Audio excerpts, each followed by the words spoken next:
हम ही देर तक सोने वालों, चलो फटाफट से जाग जाओ भाई। संडे एक्सप्रेस बिल्कुल और बिल्कुल आने वाली है, या फिर मैं कहूँ आ चुकी है। 10 बज चुके हैं, हम संडे एक्सप्रेस को हिट कर चुके हैं गाइस। फटाफट से उठ जाओ, फटाफट से आ जाओ, कॉफी उठा लो। We have to talk about the budget this time. For the folks who are seeing me for the first time, let me introduce myself. My name is Pankaj Dhingra और आप मुझे हर संडे 10 बजे देखते हो in the Sunday express to talk on something in relation to finance to be the better you. That is the reason, my friend, I'm here today again to talk on one another topic जो मुझे लगा आज की date में बहुत relevant हो जाता है, बिकॉज अभी अभी हमारा बजट आके रखा है। सो वी थॉट दैट हम उस तक चलें और उसको समझें कि चलो बजट में क्या है। काफ़ी सारे क्वेरीज आती हैं कई बार, पता है मुझे, जो बजट से डायरेक्टली रिलेटेड नहीं होती, बट इनडायरेक्टली सवाल ये होता है कि अच्छा जो ये आया है ना, इसका इम्पैक्ट हमें क्या है, हमें अब कैसे प्लानिंग करनी चाहिए, and so on so fourth. तो इस तरह के ना काफ़ी सारे सवाल आते हैं। तो I thought it is all the more worthwhile कि एक बार हम ना इस बजट को पिक करते हैं। अच्छा, सबसे पहले मुझे लगता है जो एक इम्पॉर्टेंट पॉइंट हमारे लिए रहेगा, जो हमें हमारे लिए जानना है, वो ये है कि अच्छा सर बजट होता क्या है। बजट 2024 की बात कर रहे हो सर, समझेंगे, डिटेल में जाएंगे, इसको भी समझेंगे। बट सर बजट एक्चुअली में होता क्या है, मैं बिल्कुल लेमनिश शब्द में बताऊंगा। जब कभी भी आप अपने इनकम और अपने एक्सपेंसेस को ट्रैक करना शुरू हो जाओगे ना, देखना शुरू हो जाओगे, और उनको देखते हुए कुछ प्लान करोगे आने वाले टाइम के लिए, उसको हम बजट बोलेंगे। इन टर्म्स ऑफ थिंकिंग कि अच्छा मेरी इतनी इनकम होती है तो मेरे इतने एक्सपेंसेस होने चाहिए, और अगर मेरे इतने एक्सपेंसेस होंगे तो इफेक्टिवली मैं इतना पैसा बना लूँगा या बचा लूँगा। ये इफेक्टिवली जब भी आप प्लानिंग करोगे ना, इसको हम बजट का नाम देते हैं। मैं बिल्कुल लेमेनिस जा रहा हूँ, मैं बिल्कुल टेक्निकल नहीं होना चाह रहा, जस्ट टू मेक श्योर कि हमें इफेक्टिवली कहीं से कुछ बेसिक शब्दों में समझ आए। बिल्कुल ठीक है सर, समझ गए। अब हम बात करते हैं कि ये हमारे इंडिविजुअल बजट की बात की थी कि अगर हम अपना बजट प्लान करना शुरू करें या हम अपनी फाइनेंशियल प्लानिंग करना शुरू करें तो हमें कैसे नज़र आएगा अपनी प्रोजेक्शंस। ऐसे ही हमारी सरकार, हमारी कंट्री भी अपना बजट प्लान करती है इन टर्म्स ऑफ थिंकिंग थ्रू कि हमारे क्या एक्सपेंसेस हो सकते हैं और मेरी क्या इनकम रहेगी, और इसके चलते मुझे कहाँ कहाँ क्या क्या चेंजेस करने हैं। तो इस बारे में एक डिटेल्ड बजट इशू होता है, और जो जनरली 1 फरवरी को इशू होता है फॉर द कमिंग ईयर। ऐसा ही इस बार भी 1 फरवरी 2024 को एक बजट पेश हुआ, और वो बजट आने वाले पूरे एक साल के लिए नहीं है दोस्त, सिर्फ कुछ महीनों के लिए है। जानते हो क्यों? बिकॉज हमारे सर पे लोकसभा इलेक्शन आ रहे हैं, और क्योंकि ये साल हमारे लोकसभा इलेक्शन का साल है, तो जो बजट इस साल पेश होगा ना, वो इंटरिम बजट होगा। इसे फुल बजट नहीं बोलेंगे या फुल ईयर बजट नहीं बोलेंगे, इसे इंटरिम बजट बोलेंगे। और ये इंटरिम बजट इफेक्टिवली 3 महीने के लिए होता है, अप्रैल, मई और जून। बिकॉज जुलाई में एक नया बजट पेश होगा, जो नई सरकार, जो भी सरकार फॉर्म होगी उसे पेश करेगी, और वो आने वाले साल और फिर सालों के लिए होगा। बात समझ में आती है? बिल्कुल आती है। ये बेसिक ज्ञान था बच्चे, जो मुझे लगता है आपको समझना चाहिए कि बजटिंग क्या होती है, एक कंट्री अपना बजट कैसे करती है, और हमारा बजट इफेक्टिवली कब आता है, और क्यों इस साल हमारा इंटरिम बजट आया। बिल्कुल ठीक है सर, बिल्कुल क्लैरिटी मिलती है, कोई प्रॉब्लम नहीं है। ठीक है जी, अब हम आगे चलते हैं। इस साल जो बजट आया है ना, जो कि जैसा मैंने कहा कि इंटरिम बजट है, उसके अंदर ना 2 ऐसी चीज़ें हैं जो मुझे लगता है आपको पता होनी चाहिए। एक वो चीज़ जो आपको ना डायरेक्टली इम्पैक्ट करती है, वो तो मुझे पता होनी चाहिए सर। अगर कोई चीज़ मुझे डायरेक्टली इम्पैक्ट करती है तो मुझे 100% पता होनी चाहिए। और एक ऐसी चीज़ जो आपको डायरेक्टली इम्पैक्ट नहीं करती है, बट इनडायरेक्टली उसका इम्पैक्ट आपके पास किसी न किसी शेप एंड फॉर्मेट में आएगा। तो मैंने कहा ठीक है, उसको उठा के लाओ और उसको बताना शुरू करते हैं। मैं अगर आपसे जेन्युइनली बात करूँ ना, तो जब मैंने बजट पढ़ना शुरू किया ना, तो मुझे इफेक्टिवली बहुत सारे ऐसे टॉपिक मिले नहीं जहाँ ना फिनेंस मिनिस्टर ने कोई बहुत ही मेजर चेंजेस आपके इंडिविजुअल पर्सपेक्टिव से किया है। जैसे कि मैं बात करूँ, जो पहला मेरा बकेट है जहाँ पे आप इम्पैक्ट होने वाले हो, उससे मुझे लगता है सबसे इम्पॉर्टेंट जो एक बजट का आई वुड से एरिया रहता है, वो रहता है टैक्सेस। तो चाहे वो आपका इनकम टैक्स हो, चाहे वो आपके इनडायरेक्ट टैक्सेस हों, लेट्स से जीएसटी या कोई और इम्पोर्ट ड्यूटीज़ वगैरह हों, जिन पे सरकार साल दर साल चेंजेस लाती है, रेट इंक्रीज़ करती है या डिक्रीज़ करती है, and so on so fourth. But इस साल सरकार ने आपके टैक्सेस के ऊपर कुछ भी चेंज नहीं किया है। तो जो टैक्स आप लास्ट ईयर दे रहे थे, जो टैक्स रेट आप लास्ट ईयर लगा रहे थे अपने टैक्सेस के लिए, आप इस साल भी वही टैक्स रेट लगाएंगे। तो अगर आपकी सैलरी थोड़ी सी बढ़ गई है, ऑफ कोर्स किसी भी कारण से, in terms of the increase that you would have got, तो you would be exposed to the same rate of taxes जो आपने लास्ट ईयर दिए थे। ऑफ कोर्स अगर आप नई टैक्स ब्रैकेट में आ गए तो आपका टैक्स रेट थोड़ा सा हायर हो सकता है, बट टैक्स रेट के परस्पेक्टिव से सरकार ने कुछ भी चेंज नहीं किया है।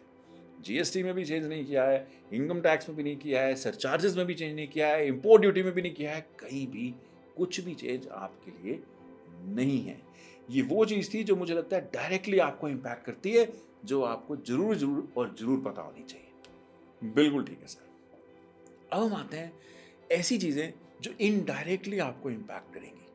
डायरेक्टली नहीं होता, but there are various things that इस बार फाइनेंस मिनिस्टर ने आके बताया और समझाया और बोला, जो मुझे लगता है हमें किसी न किसी चीज़ के लिए प्रेरित करती हैं और उत्साहित करती हैं, और that really gives us a kick that things are really moving on the positive side of it. जिसमें से मुझे लगता है सबसे इंपॉर्टेंट चीज़ जो इनडायरेक्टली हमें शायद समझनी चाहिए वो ये कि हमारी जो सरकार है ना, उसका पूरा का पूरा ध्यान जो है वो इंफ्रास्ट्रक्चर पे है।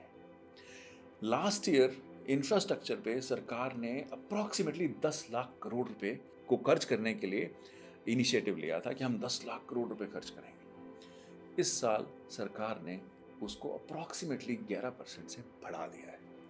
So what they are saying is that इस साल हम 11 lakh crore approximately, and again I am not going on to the precise figures, but सरकार बात कर रही है कि हम 11 लाख करोड़ रुपए खर्च करने वाले हैं इंफ्रास्ट्रक्चर पे।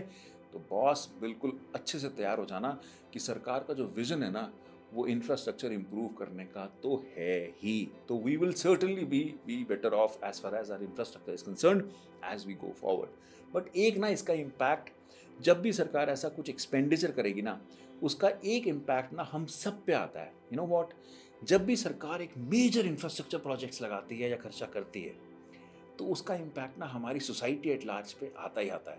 बिकॉज बहुत सारी ढेर सारी आई वुड से एम्प्लॉयमेंट जनरेट होती है, बहुत सारे लोगों को बिजनेस मिलता है, तो they also get the income, और क्योंकि इनकी इनकम बनती है तो वो और ज़्यादा एक्सपेंसेस खर्च कर सकते हैं। तो खुशहाली ऑन दी ओवरऑल बेसिस बढ़ती है जब भी सरकार ज़्यादा एक्सपेंस करने के बारे में सोचती है। ये मुझे लगता है एक इनडायरेक्ट चीज़ थी जो शायद आपको पता होनी चाहिए from this budget stand point. Again I am not getting on to the precise numbers, but thematically आपको ये पता होना चाहिए कि हमारी सरकार हमारे लिए बजट के स्टैंड पॉइंट से क्या कर रही है 2024 में। बिल्कुल ठीक है सर। अब मैं अगली चीज़ पे आता हूँ जो मुझे लगता है again can be something which is a feel good factor for all of us, is that we are actually looking forward for a less fiscal deficit as compared to earlier years. अच्छा sir, ये physical deficit क्या होता है? मैं again इसको ना लेमनिस्ट terms में बताऊंगा, which is more to do with the fact कि समझ में तो आना शुरू हो। जब भी बच्चे आपकी इनकम होगी लेट से 100 रुपये और आपके एक्सपेंसेस होंगे 120 रुपये, तो आपके पास ना एक डेफिसिट होगा। डेफिसिट मतलब मेरे पास सर इनकम ही नहीं है, मेरे पास खर्चा ज़्यादा है, तो मेरे को हर समय पैसा मांगना पड़ता है, बोरिंग करनी पड़ती है। ऐसे ही ना कंट्री के पर्सपेक्टिव से भी एक फिजिकल डेफिसिट होता है, जहाँ कंट्री के खर्चे ज़्यादा हैं और कंट्री की इनकम कम है, and they always have a physical deficit. ऐसे ही हमारी कंट्री में भी फिजिकल डेफिसिट कॉन्टिन्यूअली चलता आ रहा है। सरकार ने लास्ट ईयर भी फिजिकल डेफिसिट कम करने की बात करी थी, जिसको उसने बहुत हद तक अचीव किया है। अप्रॉक्सीमेटली 5.9% का फिजिकल डेफिसिट। अगेन, मैं जब भी फिजिकल डेफिसिट की बात करता हूं तो physical deficit is always in terms of percentage of the nominal GDP. Nominal GDP क्या होता है या जीडीपी क्या होता है, इस बारे में भी बात करेंगे, बट मैं अभी के लिए बता देता हूं कि 5.9% का टारगेट सरकार ने लास्ट टाइम हमें दिया था, अपने लिए लिया था, इन terms of what the deficit would be, और सरकार ने मोर और लेस उसको अचीव कर लिया है।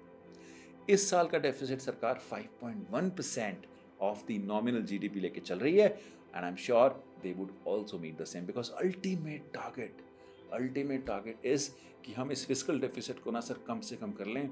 there are talks that we should somewhere touch 4.5 to 4 to 3% kind of a thing over a period of time. I think if that happens, it will be really good for us, because that effectively means कि हमारी सरकार अपना revenue और अपने expenses को बहुत smartly plan कर रही है और उस पर डिलीवर भी कर रही है। बात समझ में आती है? बिल्कुल आती है। अब हम और ऐसी बातों की बात करते हैं जो हमें इनडायरेक्टली इम्पैक्ट कर सकती है। सर जीडीपी हो गया, सर फिस्कल डेफिसिट हो गया, सर आपने कैपिटल एक्सपेंडिचर के बारे में बता दिया, व्हाट एल्स। अब हम बात करेंगे कि सरकार हमारी एग्रीकल्चर सेक्टर के बारे में क्या सोच रही है और उसका हम पे क्या इम्पैक्ट पड़ सकता है। अगर मैं एग्रीकल्चर सेक्टर की बात करूं तो इस बार ना सरकार एक थीम जो ओवरऑल लेके आई है ना, वो विच इज़ लाइक दी विकसित भारत 2047 का जो एजेंडा है, उस तरफ काफ़ी सारे आई वुड से स्टेप्स उठाना चाहती है। जैसे वो इस बार बात कर रहे हैं कि हमें एग्रीकल्चर को बहुत हद तक आत्मनिर्भर बनाना है, तो उसके लिए एक स्कीम भी आई है, they call it to be Atmanirbhar oil seed Abhiyan. So what is being said over there is कि हम बहुत सारा ना ऑयल सीड का ना इम्पोर्ट करते हैं। तो जितने भी आप रिफाइंड ऑयल देखते हो ना जो आपके पास हैं, ये किसी न किसी ऑयल सीड से बनते हैं, तो इसका हम काफ़ी सारा इंपोर्ट करते हैं। तो सरकार का ना एक एजेंडा है कि मुझे ना ऑयल सीड का ना इंपोर्ट कम करना है, तो मेरी डिपेंडेंसी ना मुझे इंपोर्ट पे नहीं रखनी है, तो मुझे आत्मनिर्भर बनना है। तो there is I would say there is a policy that has come up which is to do with the fact कि मुझे ऑयल सीड का प्रोडक्शन इंक्रीज करना है, ताकि मेरी जो डिपेंडेंसी है वो कम हो जाए on the import, which is very good, because अगर इम्पोर्ट कम होगा तो आपकी फॉरेक्स भी कम जाएगी, आप फॉरेन एक्सचेंज बाहर कम भेजोगे, and that is a big plus for you. बिल्कुल ठीक है सर, ये भी समझ में आता है सर, सरकार एग्रीकल्चर के बारे में अच्छी तरीके से इम्पोर्ट के स्टैंड पॉइंट से सोच रही है, विच इज़ वेरी गुड। अच्छा, उसने ना बहुत सारी बातें नहीं करी हैं इस बार, तो मैं आपको बहुत डिटेलिंग नहीं दे पा रहा हूँ। मे बी जब जुलाई में बजट आता है तो we will certainly talk on various details on it, but अभी के लिए अगर मैं बात करूँ तो ऑफ कोर्स एग्रीकल्चर के पर्सपेक्टिव से oil seed is one of the most I would say prominent area in the budget that you should be aware of. एक और बात सरकार ने बोलना चाहा, which is more to do with the fact that अब सरकार चाहती है कि हम ना ग्रीन फार्मिंग की तरफ बढ़ें। तो there is a concentration that is being specifically laid down on the eco-friendly fertilizers. तो उसके बारे में बात करी जा रही है, which I think is a very important thing, because अगर हम actually में fertilizers को eco-friendly बना पाएँ तो आप और मैं शायद जहर तो नहीं खाएंगे रोज के हिसाब से। तो जो हम ये कॉफ़ी पी रहे हैं ना, ये कॉफ़ी बिल्कुल नेचुरल होगी, इसमें बिल्कुल कोई पेस्टिसाइड नहीं होगा, और ऐसा हो गया तो वाह सर क्या बात है, I am loving you for it. बात समझ में आती है? बिल्कुल आती है। अच्छा, ये मैंने बात करी एग्रीकल्चर की। कुछ और भी एरियाज हैं जो बजट में बात किया गया इस बार। For example there is not much of a change that has happened I would say in the education sector पर से। एजुकेशन सेक्टर में जितना वो खर्चा पहले प्लान कर रहे थे, मोर और लेस उन्होंने इस बार भी उतना ही प्लान किया है, थोड़ा सा इंक्रीज जरूर किया है। बट अगर मैं डिटेलिंग की बात करूं तो उनका कॉन्सेंट्रेशन सेंट्रल यूनिवर्सिटीज़ के एक्सपेंशन पे और उस पे खर्चे पे बढ़ गया है।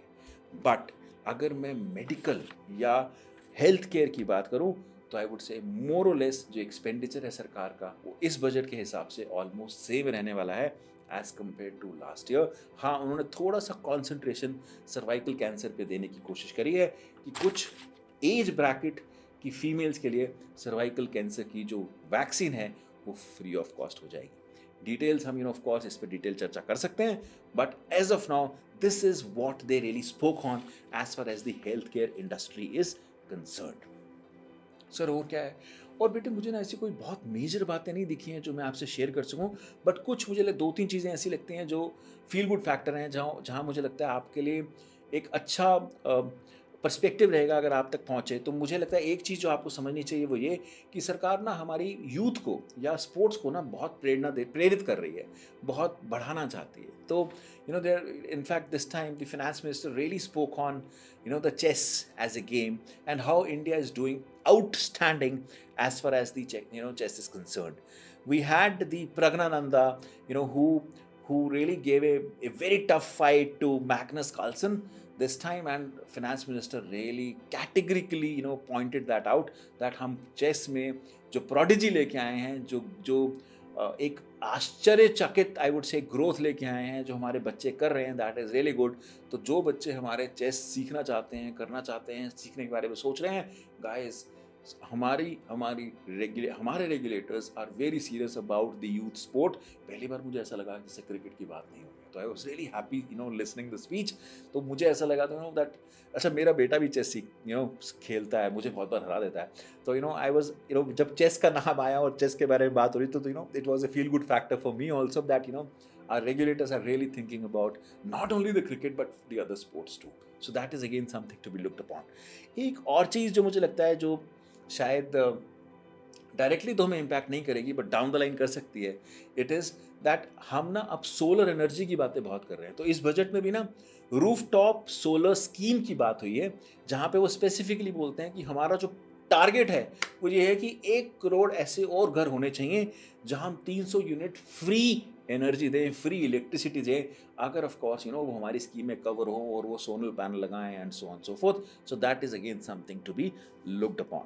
और छोटी छोटी कुछ बातें और भी हुई हैं which is more to do with that tourism पे कॉन्सेंट्रेट करेंगे और I would say devotional tourism या पे ज़्यादा ध्यान देंगे या और ज़्यादा टूरिस्ट को बुलाना चाहेंगे and so on and so fourth. जैसा कि मैंने कहा इस बजट में ना बहुत सारी चीज़ें थी नहीं, बिकॉज क्योंकि ये इंटरिम बजट था ना, तो बहुत सारी चीज़ें मुझे लगता है सरकार ने चेंज नहीं करनी चाहिए. बट जो भी मुझे दिखा जो आपके लिए रिलेवेंट हो सकता है in some shape of format, I thought let me just bring it up over here. अगर किसी स्पेसिफिक चीज़ पे ना कोई क्वेश्चन हो आपका, या आप कोई चीज़ जानना चाहते हो या अनकवर करना चाहते हो या डिटेलिंग चाहते हो, तो डू कॉमेंट बिलो, ताकि I can pick it up and I can answer you on that particular area of the budget. अभी के लिए इतना ही, because this was something that I really wanted to cover this time, because मुझे ऐसा लगा budget अभी अभी आया है, अगर हम थोड़ा सा भी आपको ज्ञान दे पाएँ इस पे जो आपको हेल्प करे समझने में, प्लान करने में आपके फाइनेंसेस, तो क्या बात है. बात समझ में आती है? बिल्कुल आती है. That is what, my friend, I wanted to cover in this session, in this video. I hope you liked it. एक लाइक तो बनता ही है अगर कहीं से भी कुछ भी वैल्यू एड आपको इससे मिला है. तो अगर आप इस वीडियो को पहली बार देख रहे हो और आप चाहते हो ऐसे वीडियोस आप तक आते रहे, तो do not forget to subscribe to our channel, because we will surely work to make the better you. I'll see you again, my friend, in the next one. Till then, this is Pankaj Dhingra signing off.